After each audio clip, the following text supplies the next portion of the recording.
नमस्कार दोस्तों, आपका स्वागत है कॉन्स्टा कैपिटल में और हम लोग बात करते हैं नेविगेशनल गाइड के ऊपर। मार्केट गिर रहा है, डरे या निवेश करें? हर इन्वेस्टर के दिमाग में एक ही सवाल है कि ये टाइम पे करना क्या चाहिए? इन्वेस्टेड रहना चाहिए और पैसा डालना चाहिए या जो डाला है वो निकालना चाहिए? इसके लिए हमने नेविगेशनल गाइड बुक बनाई है वॉर टाइम प्लेबुक के लिए। मेजॉरिटी जो हिस्टोरिकल डाटा है वॉर टाइम का है कि वॉर टाइम पे क्या होता है, वो टाइम पे मार्केट ने कैसा बिहेव किया, आपने कैसा काम करना चाहिए। और एज यूजुअल आप जानते हैं कि कॉन्स्टा कैपिटल बिलीव करता है बिहेवियरल फाइनेंस में और इन्वेस्टर का बिहेवियर मैनेज करने में। चलिए शुरू करते हैं। वेलकम। तो मार्केट में वोलेटिलिटी क्यों आई, इसकी कुछ वजह है। पहला वजह है कि जियोपॉलिटिकल टेंशन है। जब वो जो चीज़ है आप सब जानते हैं कि इज़राइल और यूएस ने मिलके ईरान के ऊपर स्ट्राइक किया है। उसके कारण ब्रेंट क्रूड बढ़ा है, ऑयल बढ़ा है, स्ट्रेट ऑफ हॉर्मुज़ बंद हुआ है, मेजॉरिटी यानी मोटा-मोटा मैं बोलूँ आपको तो।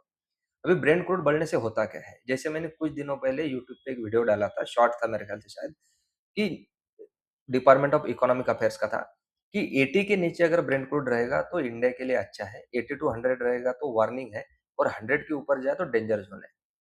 वो क्यों है? उसके पीछे कुछ रीज़न है। ब्रेंट क्रूड की अगर ऑयल बढ़ती है तो हम लोग 88% हम ऑयल इंपोर्ट करते हैं। तो उसकी वजह से हमारा बैलेंस ऑफ पेमेंट बढ़ता है। बैलेंस ऑफ पेमेंट बढ़ने से रूपी डिप्रिशिएट होता है और एफआईआई सेल करता है। ये तो हुआ एक रीज़न मार्केट सेलिंग का। उसके पीछे कुछ फंडामेंटल इकोनॉमिक रीज़न है। अगर ब्रेंट क्रूड 10% से बढ़ता है तो 30 बीपीएस से इन्फ्लेशन बढ़ता है, यानी महंगाई का दर बढ़ता है। दूसरा, अगर वही ब्रेंट क्रूड डॉलर 10 पर बैरल से बढ़ता है तो 0.3% से करंट अकाउंट डेफिसिट बढ़ता है। करंट अकाउंट डेफिसिट का मतलब होता है वित्तीय घाटा गवर्नमेंट का। तो ये दोनों चीजें इकोनॉमिक्स के हिसाब से, फंडामेंटल के हिसाब से अच्छी नहीं रहती किसी भी इकोनॉमी के लिए, और खासतौर हमारे लिए, क्योंकि हम लोग 88% इंपोर्ट करते हैं। जैसे कि ऑयल की दिक्कतें चल रही है, अभी एलपीजी की भी दिक्कतें चल रही है, इसी मार्केट में न्यूज है, लेकिन ये सब टेम्पररी है। यही मैं आपको बताया कि ये मार्केट वोलेटिलिटी की 4 वजह है। Global news, rising cost, FI का सेलिंग और वैल्यूएशन। जो ओवर वैल्यूड कुछ स्टॉक थे वो करेक्ट हो गए, मिड कैप, स्मॉल कैप में करेक्शन हुआ है। अगर मैं मोटा-मोटी बोलूँ तो 9% निफ्टी 50 डाउन है, जनवरी की पीक से 9% से ज़्यादा है, लेकिन अब 9% पकड़ लीजिए।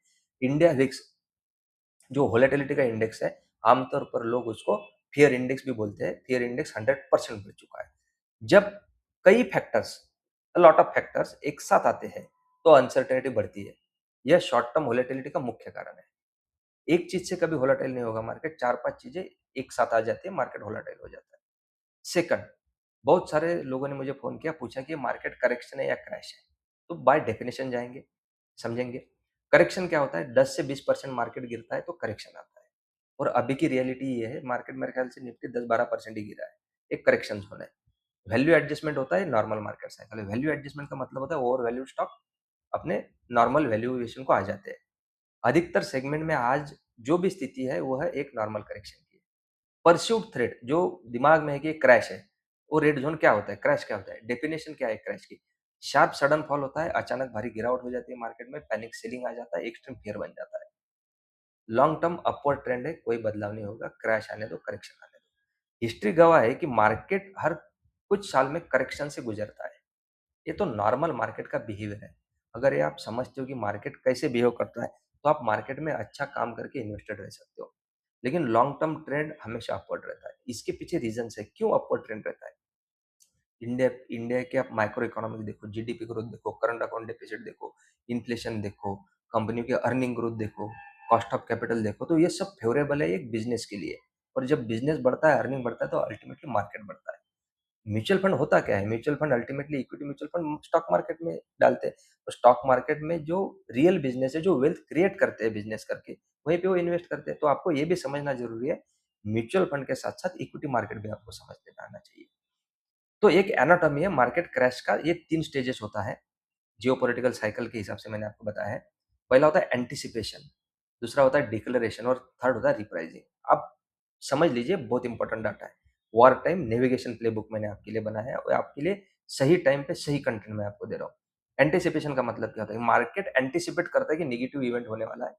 तो इससे निफ्टी 50 जो होता है या मोटा-मोटा जो आपका अ अ, यानी आपका इंडेक्स जो होता है वो कुछ मिड सिंगल डिजिट में अनसर्टेनिटी में आ जाता है। तो एंटीसिपेट कैसा किया कि जैसे ही यूएस के प्रेसिडेंट ने कुछ ऐसी बातें की कि ईरान सुन नहीं रहा है, ईरान में जियोपॉलिटिकल दिक्कतें हैं, हम लोग उनको वो कुछ चीज़ें जो डिफेंस की बनानी है, वो बनाने नहीं देंगे। इससे मार्केट को कुछ हिंट आया, मार्केट ने एंटीसिपेट किया और मार्केट सिंगल डिजिट में थोड़ा गिरा। बाद में डिक्लेरेशन क्या हुआ? ब्लड ऑन द स्ट्रीट हुआ, शार्प डिक्लाइन हो रहा है अभी 2-4 दिन से, इमीडिएट ब्रेकडाउन है और कॉन्फ्लिक्ट अभी चल ही रहा है। तो आप एक डाटा देखिए, यहाँ पे मैंने सर्कल में दिया हुआ है, ईयर 2000 से 2026 तक 12 मेजर कॉन्फ्लिक्ट हुए। लेकिन इसमें मीडियन ड्रॉडाउन था during the most intense phases was only -4%। ये मीडियन की बात कर रहा हूँ, आप बोलेंगे अभी तो 12-13% गिरा है। कुछ टाइम पे कम गिरा होगा, कुछ टाइम पे गिरा भी नहीं होगा, कोई टाइम पे बढ़ा भी होगा वार टाइम के टाइम पे। लेकिन उसका मीडियन एवरेज -4% का है। और ये रिप्राइसिंग का एक फेज होता है। Market realise supply disruption are manageable. जैसे लोगों को पेट्रोल डीजल कई कंट्री में भी दिक्कतें आ रही है, लेकिन इंडिया में अभी तक दिक्कत नहीं है। राइट? तो वो मैनेजेबल जैसे ही मालूम होगा मार्केट को कि मैनेजेबल हो सकता है, तो रिकवरी आएगी, वो स्विफ्ट आएगी, मैसिव आएगी, सस्टेन रिकवरी आएगी। वार हो रहा है ये दिक्कत नहीं है, दिक्कत ये है कि हमें ऑयल में डिसरप्शन आ रहा है, एलपीजी में डिसरप्शन आ रहा है, दिक्कतें आ रही कि जो हमें चीज़ें चाहिए, जो हम खुद बनाते नहीं है, हमारे पास है नहीं, हम डिपेंडेबल है वो चीज़ों के ऊपर, वहाँ पे दिक्कत है, इसके लिए मार्केट में थोड़ा अनसर्टेनिटी बढ़ा हुआ है, राइट? और अनसर्टेनिटी तभी आती है जब मार्केट को कुछ चीज़ें रियल लगती है, रियल होती है। रियल हो या वो रियल ना हो, मार्केट गिरा तो अच्छा है, मैं आपको आगे चल के समझाऊँगा। देखिए, एक टाइमलाइन दिया है मैंने वार का, कारगिल वार 1999 में हुआ, 13% का ड्रॉप हुआ, 29% की रिकवरी आई। इराक वार हुआ 2003 में, 2% का इनिशियल ड्रॉप हुआ, 68% की रिकवरी आई। लेबनान का वार हुआ 2006 में, 8% का इनिशियल ड्रॉप हुआ, 41% की मैसिव रिकवरी आई। मुंबई अटैक हुआ 2008 में, जो इंडिया में हुआ, डीप इनिशियल शॉक लगा मार्केट को, 50% इन 6 मंथ का रिटर्न आया। यूक्रेन वॉर हुआ 2022 में, 16% का ड्रॉप हुआ, अल्टीमेटली लगभग डबल के करीब मार्केट गया है। The average Nifty return across 6 major conflict period was a striking 24%। Average return conflict के बाद 24% का मिला हुआ है आने वाले 6 महीनों में, राइट? 6 महीनों में नहीं, 6 major conflict period was striking 24%। जो भी 6-7 वार हुए उसमें 24% का रिटर्न आपको एवरेजली मिला हुआ है। ये दिखाने का मतलब आपको एक ही है कि कॉन्फ्लिक्ट आएँगी, अनसर्टेनिटी मार्केट में आएगी, आपको कुछ समझेगा नहीं कि करना क्या है, लेकिन अल्टीमेटली मार्केट वहाँ से वापिस आएगा, वापिस घूमेगा, वापिस ऊपर जाएगा। इसके पीछे रीज़न है उसका अर्निंग। जब तक बिज़नेसेस आपको अर्निंग दे रहे हैं, इंडिया की स्ट्रक्चरल ग्रोथ स्ट्रॉन्ग है, तब तक डरने का कुछ भी सवाल नहीं आता है। अभी मार्केट में डर इसके लिए है कि जो चीज़ों के ऊपर हम डिपेंड है, ऑयल हो या गैस हो, हमारे पास इतना प्रोडक्शन है ही नहीं। हम एज़ ए इंडिया इम्पोर्ट करते हैं, तो बैलेंस ऑफ पेमेंट बढ़ेगा, इन्फ्लेशन बढ़ेगा, करंट अकाउंट डेफिसिट बढ़ेगा। ये सब चीज़ें होने वाली है, लेकिन वो गवर्नमेंट मैनेज करेगी, यहाँ पे इंस्टीट्यूशन मैनेज करेगी और इंडिया यहाँ से मैसिव ग्रोथ लेगा। Velocity of recovery average Sensex performance, recovery आएगी लेकिन उसकी वेलोसिटी, 1 मंथ पोस्ट इवेंट 16% का एवरेज रिटर्न दिया है सेंसेक्स ने। 3 महीने का post event return average return है 27%। 6 महीने का पोस्ट इवेंट रिटर्न आता है 37% एवरेज रिटर्न। 37% एवरेज रिटर्न आएगा 6 महीने में, ये हिस्ट्री बता रही है आपको। हिस्टोरिकल डाटा है ये। की इनसाइट क्या है? Historical data indicates that the average geopolitical event runs through 4 weeks of market correction. Averagely 4 week का मार्केट करेक्शन होता है। After that the repricing begin. जो मैंने रिप्राइसिंग जो आपको बताया होगा इस स्लाइड में, repricing third page, market realises supply disruption are manageable, तो मार्केट वहां से रिकवरी स्वीप मैसिव रिकवरी लेना शुरू करेगा। और ये जो रेड ब्रैकेट में मैंने आपको स्क्वायर में डाला है, ये बहुत इंपॉर्टेंट है। If you exit the market during week one of a conflict, you miss the exclusive 37% average upswing over the following 6 month. अगर ये आपने नहीं किया तो आपका 37% बन जाएगा। ये मैं नहीं बोल रहा हूँ, ये हिस्ट्री बता रही है। एवरेज अपस्विंग आता है यहाँ से 37% का, राइट? आने वाले यानी during week one of the conflict, you miss the exclusive 37% upswing over the 6 month period of time. तो ये एवरेज रिटर्न है, जब कभी भी ऐसा कोई सिचुएशन आएगा तो 37% एवरेज रिटर्न आएगा आने वाले 6 महीनों में। मैं एवरेज की बात कर रहा हूँ और ये मैं आपको सेंसेस का डाटा दे रहा हूँ, राइट? इसीलिए मैंने नेविगेशन बुक बनाया वॉर के ऊपर, वॉर नेविगेशन बुक। तो ये इंपॉर्टेंट है कि वॉर के टाइम पे डाटा ने क्या बता रहा है, हिस्ट्री क्या बता रही है और अभी हम कहाँ पे और क्या किया, तो आपको अच्छे रिटर्न आ सकते हैं। ये वॉर पजल है, ये वॉर जो मैंने आपके यहाँ पे वर्ड डाला है, ये वॉर का पजल मैंने यूएस, इज़राइल और ईरान के बीच वाला नहीं डाला है। यही emotion versus mathematics, emotion versus rational decisions. अभी इमोशन क्या है? वोलेटिलिटी है, हेडलाइन आ रहा है, कोई किसी का डेथ हो रहा है, कहीं वॉर के ऊपर यानी कहीं जहाज़ों के ऊपर वहाँ से ऑयल पास नहीं हो रहा है, बहुत सारी दिक्कत है। Volatility index, fear index spike हुआ है, फियर ऑफ अननोन है कि क्या होने वाला है किसी को मालूम नहीं है। ये सब अनसर्टेन चीज़ें हैं, राइट? लेकिन सर्टेन चीज़ें क्या है? कॉर्पोरेट अर्निंग यहाँ पे आने वाला है। डोमेस्टिक लिक्विडिटी अच्छी है और कैपेक्स का रिकवरी आएगा। मोटा-मोटी यहाँ के बिज़नेस अच्छा परफ़ॉर्म करेंगे for the long period of time. दिक्कतें आएँगी कॉर्पोरेट को, दिक्कतें आएँगी बिज़नेसेस को, लेकिन वो कुछ शॉर्ट पीरियड ऑफ टाइम के लिए आएँगी।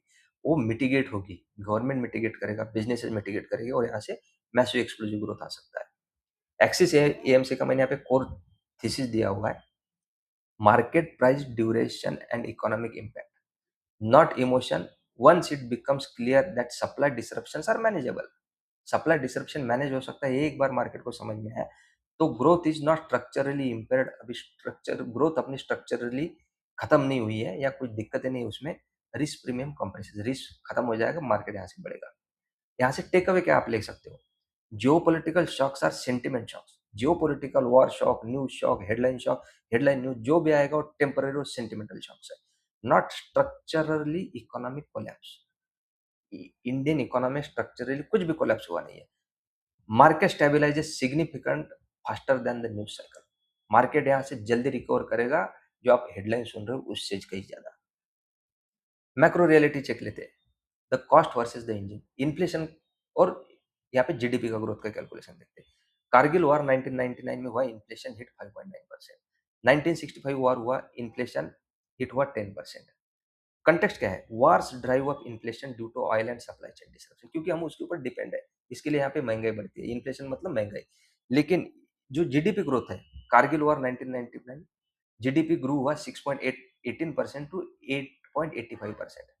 1965 वॉर जीडीपी इंक्रीज हुआ 7.45%। कंटेक्स्ट क्या है? India's growth is anchored in domestic consumption, हमारा डोमेस्टिक कंजम्पशन इतना है, डिजिटलाइजेशन है एंड कैपेक्स है, factor insulated from middle eastern artillery. जो भी ओपेक कंट्री की वजह से हमको दिक्कतें आ रही है, ऑयल नहीं मिल रहा है, बहुत सारी दिक्कत है। ऑयल तो मिल ही जाएगा कहीं ना कहीं से, कहीं ना कहीं से मैनेज हो ही जाएंगी सब चीजें। लेकिन ये जब कभी भी होता है तो इंडिया की ग्रोथ ये इसके ऊपर डिपेंड है, लेकिन इंडियन का कंजम्पशन बहुत ज्यादा है, इसकी वजह से जीडीपी ग्रोथ अच्छी आएगी। वार्स एक्सपांड फिस्कल डेफिसिट, जैसे मैंने आपको बताया current account deficit, fiscal deficit बढ़ जाता है एंड इन्फ्लेशन भी बढ़ता है टेम्पररीली।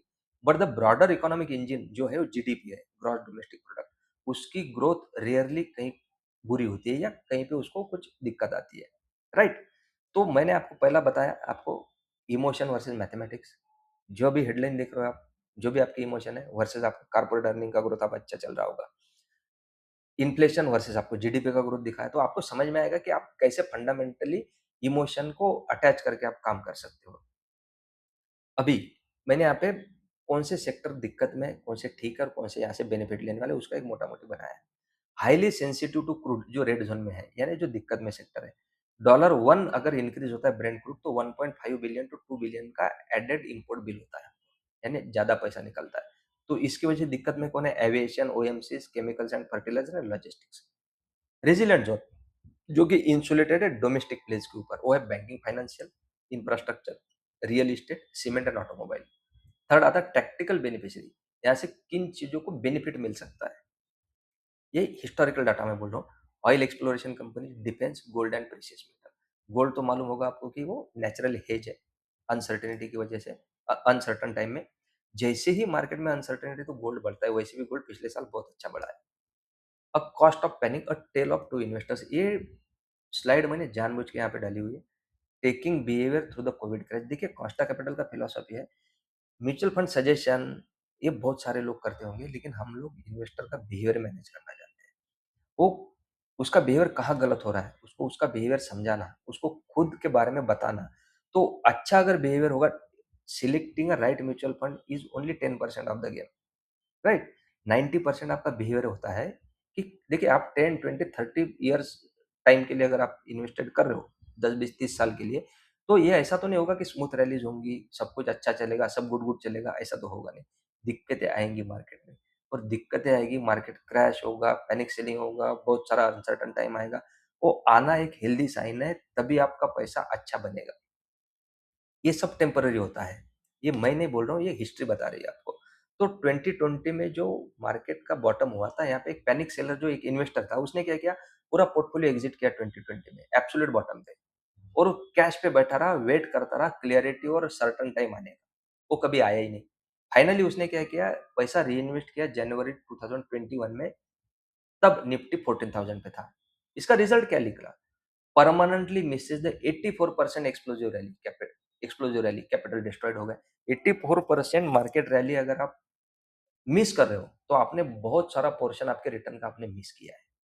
ये बहुत इंपॉर्टेंट है। और वही दूसरा इन्वेस्टर था, सिस्टमैटिक इन्वेस्टर था, जो स्टे इन्वेस्टेड रहा थ्रू द टेरिफाइंग हेडलाइन। बहुत सारा हेडलाइन आया कोविड टाइम पे, लोगों का डेथ हुआ, फैमिली में दिक्कत आया, समाज में दिक्कत आया, बहुत बड़े परिवार में आया, कंट्री में आया, वर्ल्ड में दिक्कत आई, लेकिन वो स्टे इन्वेस्टेड रहा सिस्टमैटिकली। सफर टेम्पररी पेपर लॉसेस लगे उसको, पेपर पे लॉस था, उसने बुक नहीं किया। Hold position as market reprice the risk, market बढ़ गया। रिजल्ट क्या हुआ?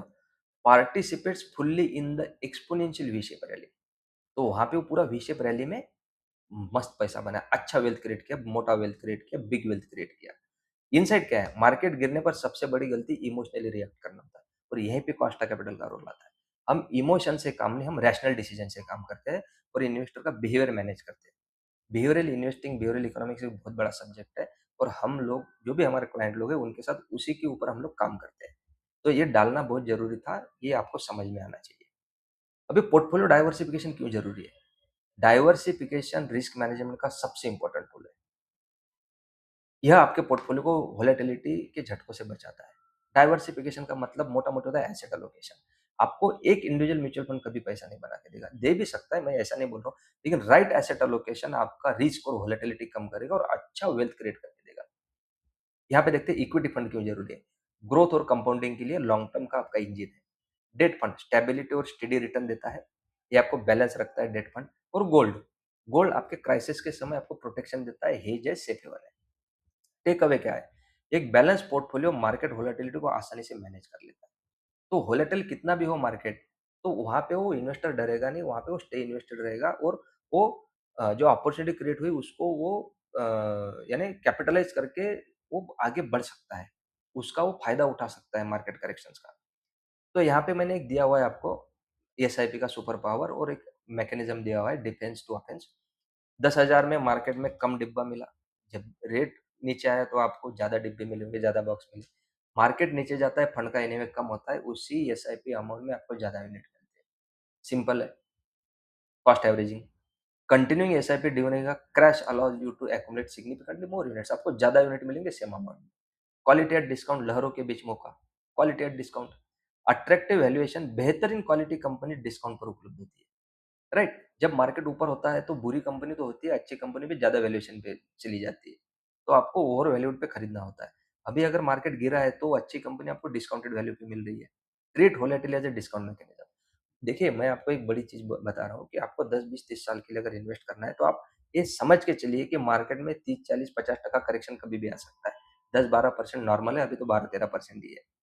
लेकिन ये अपॉर्च्युनिटीज़ का आपने अगर अच्छा फ़ायदा उठाया तो आप अच्छा वेल्थ क्रिएट कर सकते हो। इसका मतलब ये नहीं कि आपने खाली एसआईपी कंटिन्यू रखना चाहिए। एसआईपी कंटिन्यू करके आप एडिशनल अमाउंट भी डाल सकते हो। आप टैक्टिकल कॉल, सेक्टर कॉल्स भी ले सकते हो, जहाँ की कॉस्ट ऑफ कैपिटल का रोल आता है। हम लोग रिस्क मैनेजमेंट करके देते हैं, गोल प्लानिंग करके देते हैं, और सबसे इम्पोर्टेंट चीज़ उसका बिहेवियरल मैनेज करते आने वाले 10, 20, 30 साल तक, जब तक वो हमारे साथ इन्वेस्टेड है, जब तक हमारे साथ काम करता है। तो मार्केट वोलेटाइल होना, मार्केट गिरना लंबे इन्वेस्टर्स के लिए, लॉन्ग टर्म इन्वेस्टर्स के लिए बहुत अच्छी चीज़ है, वहाँ से वो मैसिव वेल्थ क्रिएट कर सकता है।